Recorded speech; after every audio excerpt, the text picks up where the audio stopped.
পরবর্তী বক্তা আলী আজম মোহাম্মদ আবু বকর, ঝিনাইদহ 2। আপনার সময় 5 মিনিট। মাননীয় স্পিকার, আপনাকে ধন্যবাদ।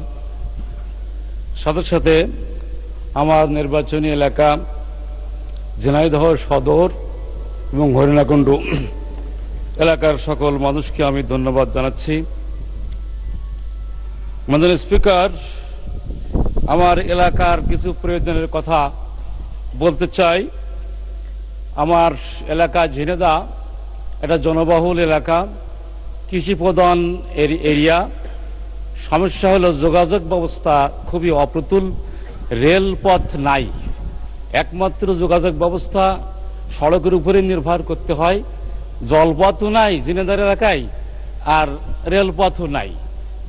এখানে কৃষিবহুল একটা এলাকা, পণ্য সরবরাহ, লোকজন চলাচল করা, ব্যবসা বাণিজ্য, এই সব কিছুর জন্য একমাত্র সড়ক পথের উপরে নির্ভর করতে হয়, যার ফলে এখানে অতীব প্রয়োজন একটা রেলপথ স্থাপন করা। প্রসঙ্গতটা উল্লেখ করতে চাই, পার্শ্ববর্তী এলাকা রাজবাড়ির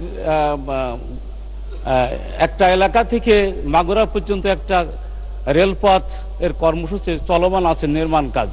সেটা যদি মাত্র এগিয়ে ঝিনাইদহ শহর পর্যন্ত আগানো যায় 28 কিলো রাস্তা, তাহলে ঝিনাইদহ জেলাটা এই রেলপথের আওতায় আসতে পারে। মাননীয় স্পিকার, স্পিকার, দ্বিতীয় যে কথাটা বলতে চাই, মেডিকেল কলেজ স্থাপন। এর আগে আমি 71 বিধিতে সুযোগ পেয়ে 2 মিনিটের বক্তব্য মেডিকেলের কথা বলেছিলাম, আবারও উল্লেখ করছে। সময় বেশি নাই। একটা ঝিনাইদহ কৃষি বিশ্ববিদ্যালয় স্থাপন করা প্রয়োজন, আমি তার জন্য জোর দাবি জানাচ্ছি। আর সাথে সাথে আরেকটা কথা উল্লেখ করতে চাই, যশোর ঝিনাইদহ একটা 6 লেন রোড নির্মাণাধীন আছে। এটা ধীর গতি, এত ধীর গতিতে চলছে যে এই 26 সালে নির্মাণ কাজ শেষ হওয়ার কথা, অথচ 5 ভাগ কাজ সম্পন্ন হয়েছে, 95 ভাগ কাজ বাকি।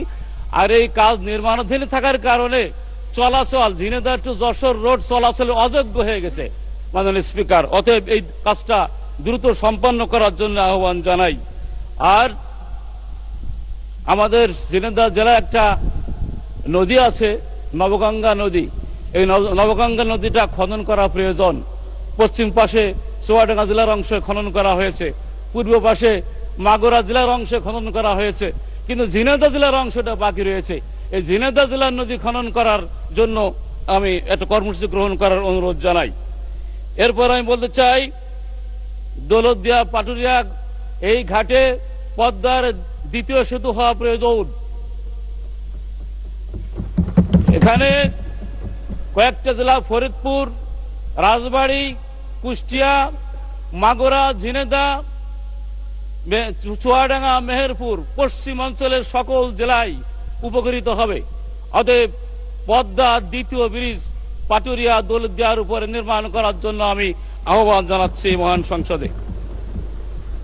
সম্মানিত স্পিকার, আমি দুর্নীতির বিরুদ্ধে কথা বলতে চাই। দুর্নীতি আমাদের দেশে রন্ধ্রে রন্ধ্রে প্রবেশ করেছে। এই দুর্নীতির লাগাম যদি টেনে ধরা না যায়, সকল উন্নয়ন কর্ম, সকল কিছুই ম্লান হয়ে যাবে। মাননীয় স্পিকার, অতএব সেই সাথে সাথে টেন্ডারবাজি, চাঁদাবাজি, দখলদারিত্ব, রাজনৈতিক দুর্বৃত্তায়ন, মাদকতা আর ছড়াছড়ি, এই সব কিছু বন্ধ করার জন্য আমি জোর দাবি জানাচ্ছি।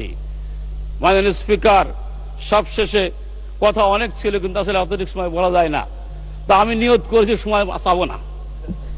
রাষ্ট্রপতির ভাষণের উপরে বলতে চাই, রাষ্ট্রপতির ভাষণের উপরে আমি ধন্যবাদ দিতে পারছি না বলে দুঃখিত।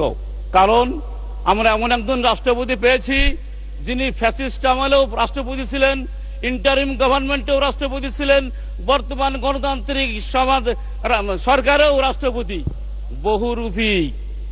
মাননীয় স্পিকার, এই বহুরূপী লোকগুলো সবচেয়ে ক্ষতিকর। সকল